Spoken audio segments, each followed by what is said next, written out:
คนหนึ่งแต่จักโมงน้องอันนี้คนแต่จักโมง10 โมงเลยรอเราตีทอดเลยพี่หน่อยเนาะใส่ร้ายก็บ่ได้โอ้ข่อยคือห่อนไว้น้องบ่ใช่บ่น้องบ่ใช่เพิ่นมานี่บ่แล้วฮะก็เข้าบ่แม่นบ่เพิ่นทักขึ้นมานี่แทบไปเข้ามาแต่โดนเลยล่ะคิดว่าฮะก็เข้าแต่งบนซื่อแล้วกดออกเอาเดี๋ยวเนาะเปิดคลิปเปิดภาพมาทั้งสาวน้อยทางน้องเลี้ยงใส่ชิ้นงามแต่น้องล่ะโอ้ยเนาะ1ข้าวสาวน้อย1ข้าวบาดใส่เบิ่งนำแน่สบายดีน้องโอ้ยสบายดีคือมาแต่งตัวงามแท้ละบัดมื้อนี้สิไปแอวไสเด้อนี่สิไปเล่นนะเนาะธรรมดาเลยเนาะคนกำลังสิใหญ่ก็อยากหักสวยมางามหน่อยนึงเนาะน้องเนาะ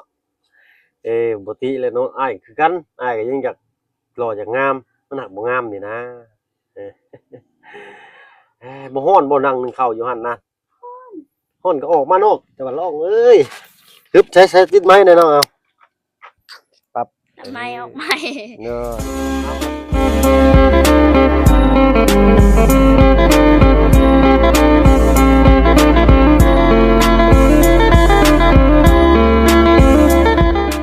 ทายเด้อพี่น้องเด้อเนาะกราบทักทายสบายดีผู้ใหญ่ใจดีและ FC เบิร์ดทุกท่านที่เข้ามาหามาชมช่อง YouTube บ่เพิ่งเคยลาคือเก่าพี่เนาะบ่ฝั่งไทยฝั่งลาวแต่ก็ทั้งฝั่งต่างประเทศก็ยินดีต้อนรับเข้าสู่ช่อง YouTube บ่เพิ่งเคยลาเช่นเคยพี่น้อยเนาะใช้คือว่าเฮ็ดน้องอันใจดีเพิ่นเฮ็ดหยังน้องใจดีเพิ่นอยู่ไสร้อนน้ำพุ่นก็อยู่พุ่นสุกแล้วบ่มากอันนี้ยังสุกแล้วอยู่ถึงนะใช่มากอยู่ถึงนะสุกแล้วยังบ่ทันสุกยังบ่สุกบ่โอ้ยข่อยได้ยากได้ข่อยได้บ่ได้ว่าสิได้กินกันง่ายๆได้มานี่ก็ได้โอ้ยยังบ่สุกจ้อยสุกแล้วไปจักยังบ่ทันสุกเป็นไดน้องมื้อนี้เสียงหยังอ่ะเสียงรถมาเสียงอ๋อโตเพิ่นว่าแต่รถเพิ่นว่าสาดกระจายเลยพี่น้อยเนาะไผนึ่งข้าวให้มื้อนี้ไม่เท่าเป็นได้คือซึ่งคือเศร้าแท้มื้อนี้ฮะโอ้โหโอ้โหได้เอ้ยเนาะใช้ทางอาจารย์ลาวเพิ่นบ่ได้ไปอันเพิ่นเอิ้นหยังก่อนน้องนะครับมายังบงบ่ห้ากันแล้วหักกันแล้วบ่ได้เห็นหักกันแล้วบ่เอ๊ะๆๆอาจารย์สวัสดีโอ้ยเนาะโอ้ยเห็นได้บ่จักกินนี่เนาะเห็นแล้วก็บ่จักเมื่อกี้นี่ปิ่นนำก็บ่ทันเห็นยังน้องเพิ่นใส่เสื้อผ้าลูกเด้เหลือแล้วกันพี่น้อยเนาะลุงเลี้ยงมาได้ใช้นี่อันลองสิไปงานมาอื่นบ่โอ้ไปงานบ่งานหยังนำอื่นนี่โอ้ฮะแห่ป่าเด้แห่ป่ามื้ออื่นใช้ยืนมึงอยู่น้องยืนอยู่งามเลยเด้ฮะพอโตปิ่นแห้งแล้วกลัวว่าสิล้มกุ่นซะแล้วบัดนี้เคยเข้าไปอยู่บ่วัดน่ะเคยครั้งแรกน้ำอื่นเนาะโดยเอ้าเราใช้น้องใจดีเพิ่นใช้เพิ่นแล้วหรือบ่จะเห็นยังน้องใจดีน้องเพิ่นอาบน้ำเนาะอาบน้ำอยู่หั่นพี่น้อยเนาะแบบอาบน้ำแบบเปิดประทุนสันซาบ่มีแนวขังเลยน้องเพิ่นก็ได้อ๋อตู้ช่วยเข้าออกไปช่วยเข้าไม่ต้องวนช่วยเป็นอยู่บ่น้องเป็นบ่จะเฮ็ดเป็นบ่อันใช้ล้อมึงอยู่หั่นเนาะแต่ว่าบ่เป็นซะบ่จักคือกระทะไม่ยะจะเขาพูดน่ะมันจะมีอะไรน่ะฮึบนั่นน่ะน้องเพิ่นต้องมัดผมซิก่อนพี่น้อยเนาะเพราะว่าจั่นผมลงเขานั่นอันแล้วให้แล้วเอาไปเอาของเบิ่งเจาะมือไหนน่ะตัวติบเข่าเราเหลื่อมมากๆผักกะลิเนาะอาจารย์ผักกะลิเพิ่นมีวิธีอะไรเนาะหักษาติบเข่าแบบนี้นะเจ๊จ้อออกบ่แม่จ้อถือกินหอมเข่าก็แล่นมาลดไปหน่อยเนาะเป็นเนาะล่ะก็ได้13 ปีเนาะน้องเนาะ13 ปียังบ่ทันเต็ม13 ปียังบ่ทันเต็มซ้ำ12 คน12 คน ย้อนสิเข้า13ปีหน่อยเนาะปกติอายุ13ปีทางบ้านเฮานี่โอ้ยนี่มันบ่ฮู้จักคนหนึ่งเข้าซำได้คุมื้อนี้นะน้องๆเพิ่นเก่งน้องเพิ่นนี่เอาน้องเอาหลานก็ได้เพิ่นแต่ว่าย่องน้องเพิ่นไปเลยเนาะเฮาเห็นกันอยู่หั่นน่ะครับ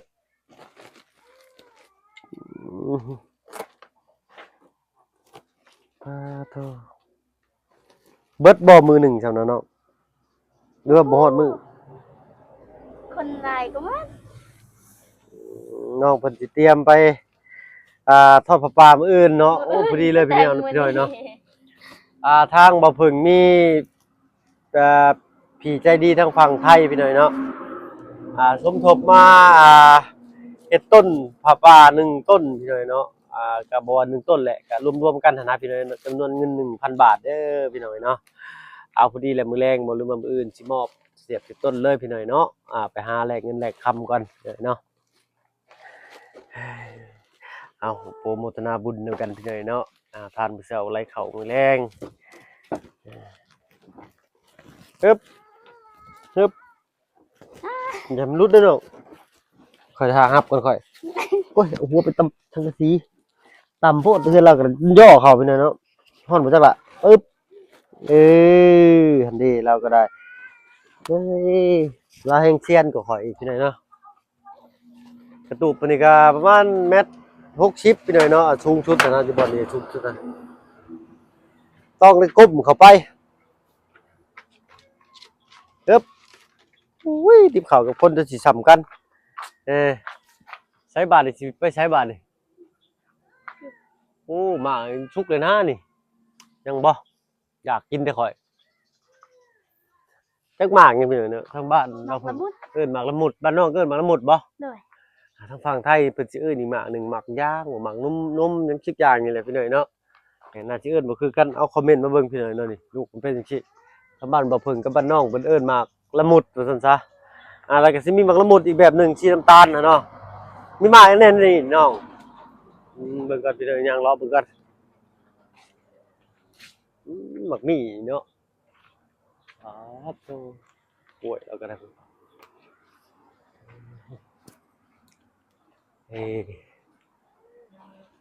ใส่เราได้ยังมาเนาะอ๋อเนาะโอ้เราผู้งามเด้อน้องเลี้ยงนี่เนาะล่ะไปหาสิจ้ะน้องใจดีเพิ่นขอโทษขออภัยโอ้แม่นแล้วน้องใจดีเนาะไอ้น้องใจดีอันนั้นน้องแต่งจริงน้องแต่งจริงได้ยังมามื้อนี้ บ่ฮู้ คือว่าเห็นดินบล็อกคนช่วยเพิ่นแล้วบ่มื้อนี้ ดินบอกลุงเฮิมให้เงิน5 ล้านโอเคดินบอก อ๋อลุงเฮิมให้เงิน5 ล้านซื้อดินบล็อกโอ้ยบ่เป็นคนช่วยเพิ่นบ่ใช่ปะพาท่านว่าย่างไปเบิ่งได้ปะคนดินบล็อกช่วยน้องเพิ่นก่อนพี่น้อยเนาะครับพอดีแหละมื้ออื่นพี่น้อยเนาะทางน้องๆเพิ่นก็สิได้ไปพร้อมกันอยู่เนาะปึ๊บตลาดมะขามครับโอ้ตู้รถลายซ้ำพี่น้อยเนาะเบิ่งไม่ห้อยหรอกโอ้สัญญาณซ้ำ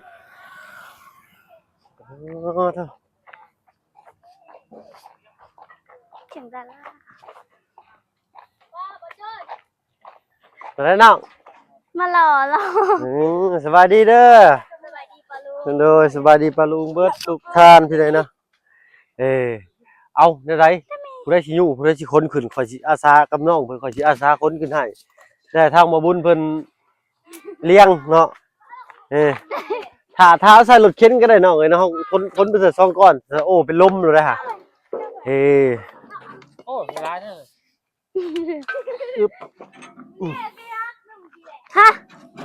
มา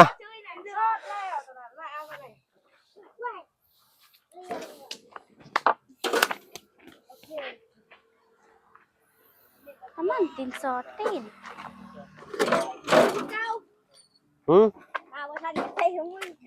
มาประทันอะไรเนาะ คอยใส่เด้อเจ้าอยู่เด้อ จะชาอยู่บ่ โดย ได้คือเก่าด้วยนะครับคลิปได้ เด้ไอ้ก็มาซอยอยู่เด้นี่ได้สิอยู่ให้ก็ได้จะสิอยู่บ่ได้สิคนซอยก็ได้สักจะสิอยู่จะอยู่ได้บ่ซอยกันแล้วเนาะบางหลายจักก้อนเพิ่นบอกอยู่บ่น้อง 2,000 ก้อน โอ้ตัว คิดว่าบ่ฮอด 2,000 ก้อน อะไรก็ มันบ่ฮอด 2,000 ก้อน คือว่าบ่ฮอด 2,000 ก้อน บ่ฮู้ว่ามันสิฮอดหรือบ่ฮอดคิดว่ามีแต่1,000 ก้อน อันนี้ได้นับบ่ฮะกองเป็น ยังบ่นับเลย อ๋อกองเป็นกองแล้วก็สินับเนาะ ความสูง5ชั้นความสูง5ก้อนมันก็ตั้งก้อน คนกับรถนี่ซ้ำกันได้นี่เอาใส่จริงน่ะมวนห้องเพลงบ่ ใส่ลายเลยน้อง สิให้ห้องเพลงบ่ให้จริงๆห้องเพลงได้ยินข่าวว่าห้องเพลงม่วนแม่นบ่ บ่ม่วนนะ โอ้เสียงอันนี้ห้องม่วนโลดเสียงเนี่ยดิ บ่ม่วน ฮึบหมูตัวฮึบอุ้ยหน่อยเนาะเอาน้ำเล่นเลยบ่ล่ะให้น้องเพิ่นมาเนาะอีกนะฮะทางน้องๆเพิ่นก็สิพากันกองไว้เป็นระบบระเบียบแล้วก็สินับพี่เลยเนาะทาง บ่ได้ไปใช้ ทางครอบครัวเพิ่นคิดว่ามันสิบ่ฮอด 2,000นะน่าสิบ่ฮอด 2,000 ก้อนเนาะก็เลยต้องนับให้เจ้าของมันเพิ่นมาส่งเบิ่งพี่เนาะ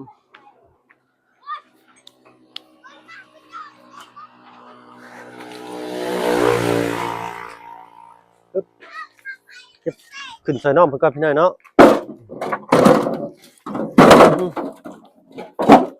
เดินไปใช้น้อง บ่ได้ไปใช้ อ้าวบ่ได้ไปทำกันบ่ หาเบิ่งก่อน ครับ ถ้าไปก็เสร็จถ้าไปก็เสร็จถ้าไปก็เสร็จบ่บุญ อะไรก็ ถ้าไปก็เสร็จบ่บุญ เสกบ่บุญภาษาค่อย คือบ่ไปในตอน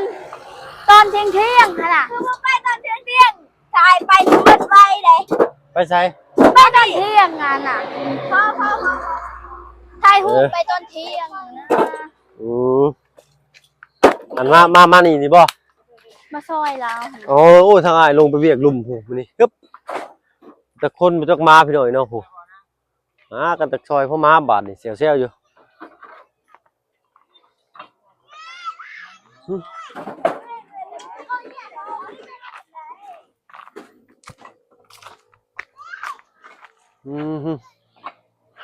ฮ้อนพี่น้อยเนาะกระเต้าลึกกระเต้าลาย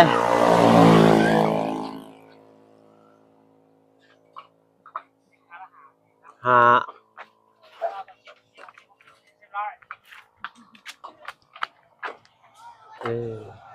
คือถ้าเข้าไปหาบ่ได้ไปเลยนะเพราะว่ามันรถมันอาจจะสูงกว่านี่เนาะก็เลยเทบ่ได้ต้องลุงเพิ่มไปหน่อยเนาะบล็อก 2,000 ก้อนปึ๊บดินจี้ว่าสิง่ายซะบ่เป็นบล็อกไปหน่อยเนาะเป็นดินจี้เด้ออันนี้เพิ่นบ่เอิ้นบล็อกได้เดี๋ยวเพิ่นเอิ้นดินจี้ไปหน่อยเนาะคันบล็อกสิเป็นก้อนสีขาวๆใหญ่ๆ แล้วเลย เศร้าเส้ จ น น น่ะ ค่ำเฮ็ดจนค่ำเลยบ่เพิ่ง ลบ เค มาฮะ ยล่ะเคยล่าเนาะมันก้อนใหญ่จะเอาผู้ล่ามันบ่ แม่นเลยเนาะเอ้ย ก็เลยเอิ้นเคยล่า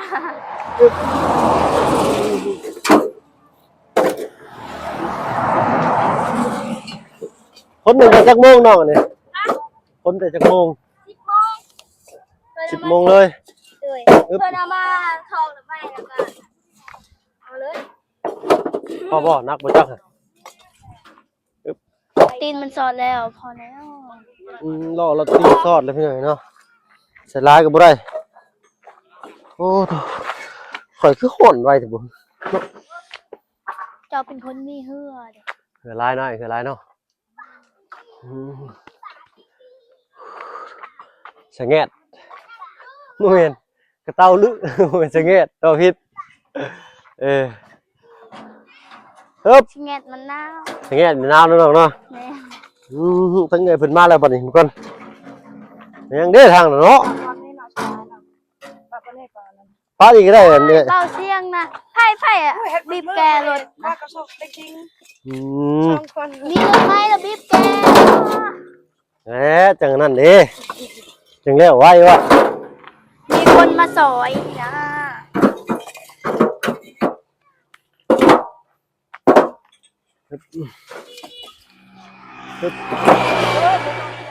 ทำกัน ดีใช่ฮะโอ้บ่ไล่ลงคลิปบ่อ๋อ ก็ไล่ก็เห็นนะ ได้บ่พ่อบ่ขออีกบ่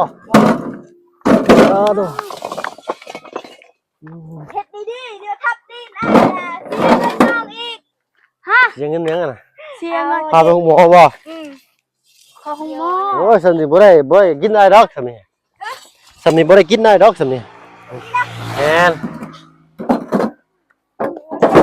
ให้บาวพรใจเกี่ยทำเด็อันต้องยังไม่ได้บ้านโบยเงินบาวพรใส่อันบุหันมาใส่ น้องบ่ใช่บ่น้องบ่ใช่เพิ่นมานี่บ่ แล้วฮะก็เข้าบ่ แม่น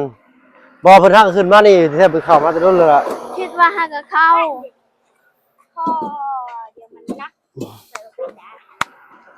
เดี๋ยวปกว่าเอาก่อนก็ฮึบโอ้ยเนาะละแกเลยบัดเนี่ยละแกแล้ว เมื่อระยะพักผ่อนมื้อนี้ เห็นไปเรื่อยๆนี่แหละมันมืองู เจ้า เนาะ เคยเห็นนะเจ้าเคย โอ้อายเห็ดให้หน้าได้เลยหน้าอายก็เห็ดได้ แอดไอรีมื้อนี้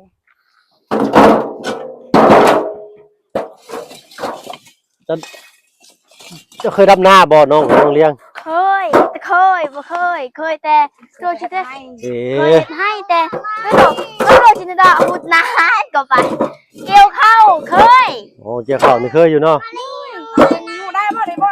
เดินไกลก่อน อึ๊บ อยู่ได้บ่ พอแล้วใช่คน ได้บ่ล่ะคำบ่ได้อายุให้ ได้ โอ้อ่อนอยู่เลยเนาะมาล่ะมาโต2,000ก้อน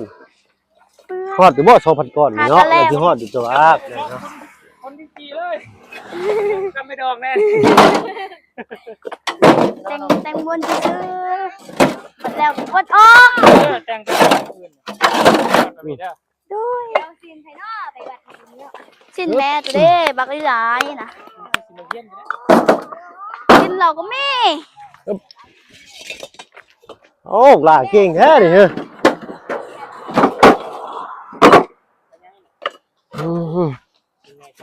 ฮอน น้องมันอ่ะก็โตมันอ่ะแป้ใหญ่ทำกันกับแม่มันสิให้น้อยกินได้ เฮ้ยได้บ่ล่ะอยู่ได้บ่ เมียบ่บุญงามเลย ไปอู้ ใช่ โทรศัพท์เกือบล่มสิรอแล่นผ่านนี่ดอกว่าทำนี่หน่อยเนาะเกือบเป็นล่มแตกอีก งามแท้งามหวาโอ้ยน้องบิวเตอร์นิ้วเตอร์นิ้วแม่ยังแม่หรอฮะดาวแนวก็จะยกไม่ได้ อืม เอาแม่น้องกระเบื้องไหน บ่ได้ ฮอนๆหน่อยนะ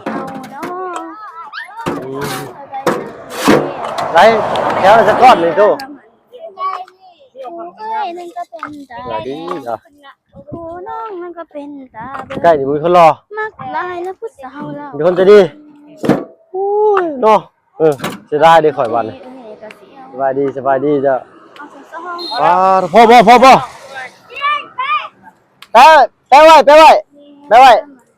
ว้ก่อนแถวละ5วะน้องนี่ แค่ละค่ะแล้วผู้สูงละสูง5 แถวละ21ก่อนแต่ว่าตอนนี้บ่แม่น21แล้วล่ะไม่ถูก ใส่จับกันก่อนถึงนับอีกทีนึง แป๊ะเฮ้ยนอนยังไงอยู่แล้วถามบ้างล่ะ ฮ้อนแท้ฮ้อนว่าอุ้ย มันคือไปแล้ว คือแล้วจังว่าอยู่ ต้องไปงานดองหรือไปวัดไปว่าเนาะ อื่นเด้ออื่นเด้อ หากกันแล้วคูดยังงง อือฮึ แอนอื่นแต่วันนี้ไปวัดจ้ะ โดย มา ทีมงานเราดีมีสักคนก็ได้13คนเบาเตียง 30ปลายคนหมดแล้ว 10ปลายคน ลุงนุ่ จะ น คนจะนับจะคนจะนับ นับเลย มีภายในอ่ะลองไล่ชื่อไอ้ฟังมึงอยู่ แต่ละก๊อกเลย1บ่บุญ1บ่เตียง2บ่าวจันทร์3บ่ลี5บ่บุญ6บ่าวเพิ่ง7อาจารย์ลาว8บ่าวยาว9บ่าวเสียง10บ่าวบุญบรรปา11ลุงโนด 12ลุงเหิม 13ให้ 13บ่าวตูน 14บ่าวไล่ บ่ไล่ 15บ่าวนิว16บ่าวพรชัย จื้อเนาะ คือหมดเลย แต่คอยยังบ่จื้อขนาดนั้นเด้อน่ะเห็นหน้ากันจังว่าผู้นี้พี่น้อยเนาะโอ้เก่งได้น้องเพิ่นที่ว่า แล้วก็มีผู้หญิงอีกอยู่บ้านตะบุญบรรณา สาวบุญมานา17 เฮ็ดผูกป้อโตอีก3คนแม่นฮอดข้าวบาดนี้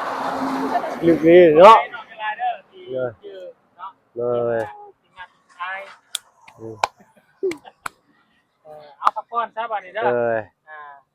อ น้องเราใส่สินบางงามบ่ให้เรามาอยู่รถคนบล็อกบ่เนาะ เอาบ่เป็นหยังเนาะเอาขอบใจน้องๆทั้งสองเด้อเนาะทางอ้ายที่ขอตัวลาไปทางอื่นก่อนนะสำหรับคลิปนี้ไปแล้วพี่น้อยเนาะสบายดีจ้าไปพี่น้อยเนาะเข้ามาในนั่นล่ะมังระเบิดตึ้มพี่น้อยเนาะสำหรับคลิปนี้ถ้าบ่เบิ่งก็โอ้ยเนาะละแกเนาะละแกหลายน้องฮ้อนพี่น้อยเบิ่งรถเด้อน้องเด้อโอ้10โลมาพี่น้อยเนาะถอยก่อนโดยเอาพอๆคลิปหน้าพี่น้อยเนาะคลิปนี้ถ้าบ่เพิ่งขอตัวลาแล้วพี่น้อยเนาะอยู่ดีมีแรงบัดทุกคนที่เข้ามาชมคือบ่เพิ่งเคยหลายคือเก่าไปแล้วพี่น้อยเนาะสบายดีเจ้า